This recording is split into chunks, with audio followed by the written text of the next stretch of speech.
छात्रों के दम पर मोहम्मद यूनुस ने शेख हसीना का कि सत्ता से उन्हें हटाया था, तख्ता पलट करवाया था। आज वही छात्र एक बार फिर से सड़कों पर हैं। आवामी लीग और जो ये पार्टी फरवरी 2025 में ही इन छात्रों ने बनाई थी, एनसीपी करके इसका नाम है, दोनों आपस में भिड़ गए। जब दोनों आपस में भिड़े तो मोहम्मद यूनुस ने कर्फ्यू लगाने का आदेश दे दिया। पुलिस ने सीधी फायरिंग की, सीधी गोलियां चलाई, जिसमें 4 लोगों की मौत हो गई। मतलब कल से बांग्लादेश लगातार जल रहा है। क्या होगा बांग्लादेश में, क्योंकि कई गुट बढ़ चुके हैं। बांग्लादेश में सेना में 2 धड़े बढ़ चुके हैं। बांग्लादेश में मोहम्मद यूनुस की फिलहाल कोई सुनने के लिए तैयार नहीं है। देश की आवाम चाहती है जल्द से जल्द चुनाव हो।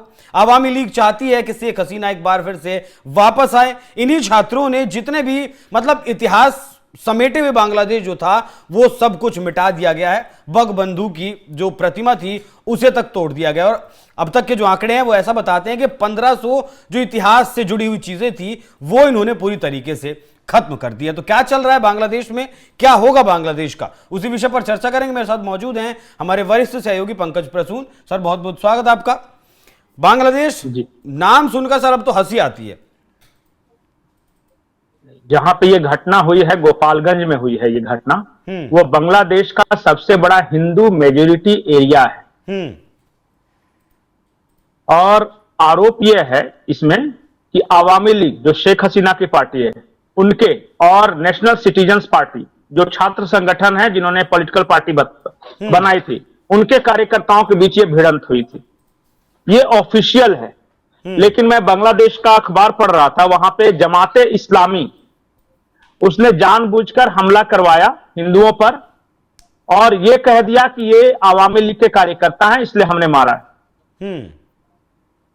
और बताया ये मतलब ये जमाते इस्लामी के लोगों ने किया था। नेशनल सिटीजन्स पार्टी के पीछे उनके कार्यकर्ता थे। हिंदुओं पे हमला किया और एंगल ये दिया कि आवामी लीग और एनसीपी के कार्यकर्ताओं के बीच झगड़ा हो गया है। पौरा पार्क एरिया है वो शहर में, वहां पे ये हिंदू रहते हैं, वहीं पे ये सारा दंगा फसाद हुआ है और दिन भर चलता रहा। ये बुधवार को दिन भर चलता रहा और पुलिस समझे नहीं आई वहां पे।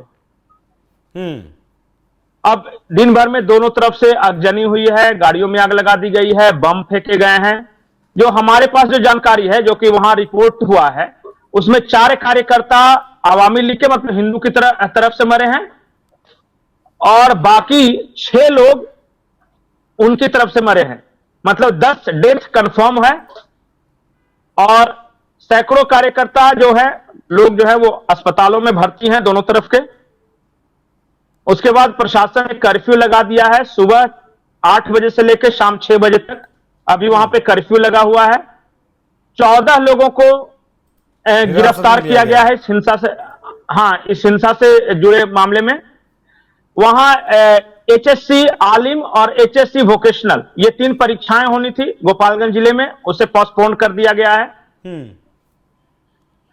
और अब इसके बाद तो अभी तो भाई दोनों तरफ से जो आरोप प्रत्यारोप हैं और आवामी लीग पे आपको पता है कि बैन लगा दिया था। जो मरे हैं, जो एक सबसे पहले आवामी लीग के कार्यकर्ता जो हिंदू मरे उनका नाम दिप्तो है नाम, उनके एक साथी हैं रमजान, उनका गोली लगने से उनकी मौत हुई है और 8 और लोगों को गोली लगी है जो जिंदगी और मौत के बीच जूझ रहे हैं। ये खबर है सिर्फ। ठीक है। अब वहां चल क्या रहा है मैं बता रहा हूं। देश भर में ये नेशनल सिटीजन पार्टी, ये स्टूडेंट्स हैं, ये लोग प्रोटेस्ट कर रहे हैं और इस प्रोटेस्ट के दौरान जैसे खुलना एरिया हो गया, वहां से भी ये खबर आई कि इन लोग जाते हैं तो गाड़ी में तोड़फोड़, दुकानों को लूटना, ये सब रेगुलर करते रहते हैं। यहां पे हिंदू मेजोरिटी और आवामी लीग का गढ़ होने की वजह से विरोध किया। बाकी जगह लोग भाग जाते हैं इसलिए खबर नहीं बनती, यहां विरोध किया तो खबर बन गई। ये है पूरा मामला। जो हुआ है वो मैं बता रहा हूं, जो कल हुआ है माने बुधवार को। जी, यहां विरोध हुआ तो ये खबर बन गई। अब मतलब संभाल तो नहीं पा रहे हैं मोहम्मद यूनुस बांग्लादेश को। धड़े कहीं बढ़ चुके हैं, सेना कहीं धड़ों में बढ़ चुकी है, तो अब आगे आने वाले वक्त में होगा क्या? देखिए जो वहां पे चल रहा है, एक खलीलुर रहमान है वहां पे जो कि नेशनल सिक्योरिटी एडवाइजर है, जैसे अपने यहां अजीत डोभाल साहब है ना, उसी के लगभग पोस्ट पे। खलीलुर रहमान, वहां पे जो बांग्लादेश में एनएसए नाम का कोई पद था नहीं, बनाया गया था वो।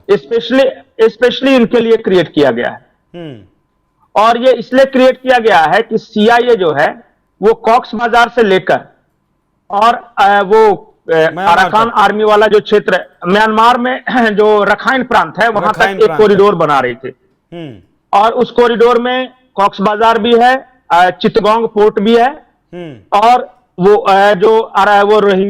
मतलब अराकान आर्मी वाला जो एरिया है रखाइन, वो तीनों आ जाता है। उस कॉरिडोर को बनाने के लिए स्पेशल काफी पैसे मिले हैं अमेरिका से, और जब तक वो कॉरिडोर नहीं खत्म हो जाता तब तक सीआईए यूनुस को बनाकर रखेगी। बांग्लादेश के लोग चाहें ना चाहें इससे कोई फर्क नहीं पड़ता। और वो स्ट्रेटेजिक इंटरेस्ट का भी है, क्योंकि वहां पे अगर अमेरिकी सेना के लिए वो कॉरिडोर बन गए तो म्यांमार को भी कंट्रोल कर सकेंगे और चिटगोंग पोर्ट को कंट्रोल कर सकेंगे, जहां 70% व्यापार होता है बांग्लादेश का।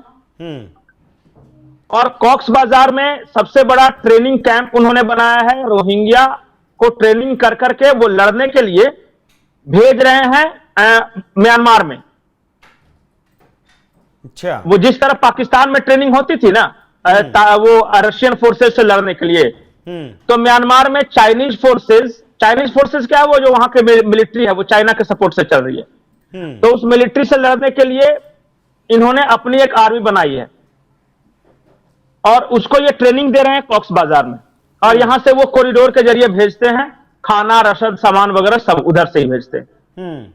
तो जब तक वो कंप्लीट नहीं होता, फुली ये फंक्शनल नहीं होता, तब तक तो ये यूनुस को रखेंगे। तो जैसे फंक्शनल अब जो है देखिए, फंक्शनल होने के बाद कोशिश तो यही रही कि जितना लंबा खींच सकते हैं यूनुस को खींचे, लेकिन वहां के लोगों का जो है ना विरोध बढ़ता जा रहा है यूनुस के प्रति। और चाइना भी अब जो है यूनुस सरकार को पसंद नहीं कर रहा, क्योंकि चाइना का एक वन रोड इनिशिएटिव है, वन बेल्ट वन रोड, जो क्या होता है चाइना से निकल के म्यांमार होते हुए वो हितवे पोर्ट तक आता है, उसको डिस्टर्ब कर रही है सीआईए, और वो बांग्लादेश की भूमि से कर रही है। तो यूनुस से बहुत ज्यादा खुश नहीं है चाइनीज जो प्रेसिडेंट है। वो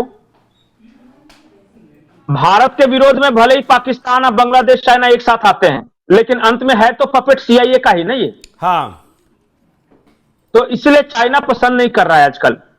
आपने देखा हो कि मीरपुर के पास ये जो एयरबेस दे रहा था चाइना को, उसमें कुछ बात आगे बढ़ी नहीं। ये लालमुनीर हाट वाला, तो, हाँ, लालमुनीर हाट वाला जो था, वहां तो रडार वगैरह चाइना ने तैनात कर दिए, मैंने देखा था सर। नहीं, वो एयरबेस देना था, वो रडार तो निगरानी के लिए तैनात किए, रडार और ड्रोन उसने वहां पहुंचा दिए हैं। हाँ, तो रडार ड्रोन को तो अच्छा, जैसे आपने सीआईए और चाइना की बात बताई, देखिए जिस तरह के सीपीईसी है वैसे ही सीएमपीईसी, मतलब चाइना म्यांमार इकोनॉमिक कॉरिडोर बना रहा है। यहां सीआईए अगर दखलंदाजी करेगी तो क्या बांग्लादेश भी, मतलब सीआईए और चाइना के अखाड़ा बनेगा लड़ाई का? बिल्कुल बन ही रहा है वो। और अभी तो फिलहाल जो क्या है ना कि भारत विरोध के नाम पे और कट्टरवाद के नाम पे बांग्लादेश के लोगों को यूनुस ने इंस्पायर करके रखा है, माने जज्बाती बना के रखा है कि भारत से लड़ना है, भारत से लड़ना है। और वो पैर दोनों तरफ रखे हुए हैं, सीआईए के इशारे पर भी काम कर रहे हैं और चाइना के साथ भी, एक टांग चाइना के पास भी है। लेकिन चाइना को कभी पसंद नहीं है कि उसके बॉर्डर क्षेत्र के आसपास अमेरिकन फौजें तैनात रहे, नहीं उसे पसंद है। लेकिन बांग्लादेश ये कर रहा है, पाकिस्तान ये कर रहा है, और इससे चीन परेशान है कि अरे ये दोनों दोस्त बोलते हैं हमारे, और दोनों अमेरिकी फौजों को हमारे बॉर्डर पे उतार के बैठा हुआ है कि यहां पे एयरबेस बना लो अमेरिका। तो वो अंत में तो अमेरिका जो आएगा यहां पे, तो वो तो चाइना के लिए खतरा होगा ना। ठीक है सर, तो इसलिए ठीक है। एक आखिरी सवाल, जिस तरीके से आपने बताया गोपालगंज वाला जो इलाका है वो हिंदू बहुल इलाका है, तो वहां हिंदू मेजॉरिटी इसीलिए दंगा ज्यादा भड़का है हिंदुओं को टारगेट करने के लिए। अच्छा, यहां मैं एक उदाहरण आपको दूंगा सर, एक मिनट सर, बस आधा सेकंड दीजिएगा। जिस तरीके से इजराइल ने सीरिया के ऊपर हमला किया, 3 दिन से हमला कर रहा है, क्यों? क्योंकि एक ड्रूज समुदाय है 10 लाख की जिसकी आबादी है, उसमें से कुछ लोग इजराइल में भी रहते हैं। इजराइल ने कहा कि इनने अगर आप नुकसान पहुंचाएंगे तो हम आपको मारेंगे, आपके घर में घुसकर मारेंगे। लेकिन मतलब हो सकता है मेरी बात आप लोगों को गलत लग सकती है, तुलना नहीं होनी चाहिए, लेकिन जिस तरीके से बांग्लादेश में हिंदुओं को मारा जा रहा है, आज भी मारा जा रहा है, आज भी वो हिंसा बंद नहीं है, लेकिन भारत की तरफ से कड़े शब्दों में निंदा तक नहीं की जाती। सत्यजीत रे का जो पुश्तैनी घर था, भारत सरकार की अपील के बावजूद उसे तोड़ दिया जाता है। मैं एक बात बताऊं आपको, इजराइल और इंडिया में फर्क क्या है। हमारी पॉलिसी को डकटेल्स पॉलिसी कहा जाता है, जो फॉरेन पॉलिसी। बत्तख देखें कभी तालाब के ऊपर तैरते हुए जी, वो दिखने में लगेगा कि ऊपर से स्थिर है, लेकिन अंदर उसका पैर चलता रहता है। इंडिया की फॉरेन पॉलिसी वही है, ऊपर से शांत दिखता है, और लेकिन बांग्लादेश में क्या हो रहा होगा वो दुनिया को प्रचार करने की जरूरत है नहीं। अच्छा एक बार बताइए, बांग्लादेश को आजाद कराया हमने, अभी तक वहां शेख हसीना की सरकार थी, इंडिया की फेवरेबल सरकार। आपको क्या लग रहा हो कि भारत ने अपने डीप एसेट्स बांग्लादेश में नहीं बनाए होंगे? बिल्कुल बनाए होंगे। अच्छा बताइए, आवामी लीग वहां सबसे बड़ी पार्टी थी कि नहीं थी? वो अचानक रातों रात सारे कार्यकर्ता भारत के खिलाफ हो गए होंगे? नहीं हुए होंगे ना। तो जो सबसे बड़ी पॉलिटिकल पार्टी के कार्यकर्ता भारत के खिलाफ नहीं हुए हैं, जब भारत के रॉ का हर गली हर मोहल्ले में वहां फुटहोल्ड है, यकीन मानिए, तो आप कैसे ये मान सकते हैं कि भारत कुछ नहीं कर रहा होगा? अगर भारत कुछ नहीं कर रहा होता ना, तो यूनुस इतने परेशान नहीं होते। जिन 3 लोगों ने मिलकर सरकार बनाई थी, एक बीएनपी खालिदा जिया वाली, एक स्टूडेंट लोगों ने, और जमायत इस्लामी बांग्लादेश, इन 3 ही संगठनों ने मिलकर सरकार बनाई थी ना मोहम्मद यूनुस की। आज उनमें से बीएनपी या स्टूडेंट्स अलग हो गए कि नहीं? बिल्कुल हो गए। हो गए कि नहीं? तो एक कुर्सी के 3 टांग में से 2 टांग तो अलग हो गया। अब जमात इस्लामी बचा है। देखते जाइए ना, बोलना जरूरी थोड़ी ना है कि सब कुछ हम बोल देंगे कि हम जाके मार रहे हैं तभी पता चलेगा कि मार रहे हैं। अभी म्यांमार में कुछ दिनों पहले जो हुआ, भारत ने कहां कुछ कहा है? हाँ, उसे तो ना हाँ किया ना इनकार किया। तो बांग्लादेश में हमें बोलने की क्या जरूरत है? अगर काम चालू है, लेकिन वहां के नहीं, अगर वहां के लोग वो रखाइन कॉरिडोर का विरोध कर रहे हैं, सड़कों पे लोग प्रोटेस्ट कर रहे हैं, तो वो सीआईए के इंटरेस्ट को हार्म है। अगर बांग्लादेश में अगर मीरपुर डिवीजन में का कमांडर जो है वो और आर्मी चीफ जो है मोहम्मद यूनुस को क्रिटिसाइज कर रहा है, तो कुछ कुछ बातें मैं बता रहा हूं, ऐसा नहीं है कि भारत चुपचाप है। इसलिए मैंने बोला ना कि डकटेल्स फॉरेन पॉलिसी।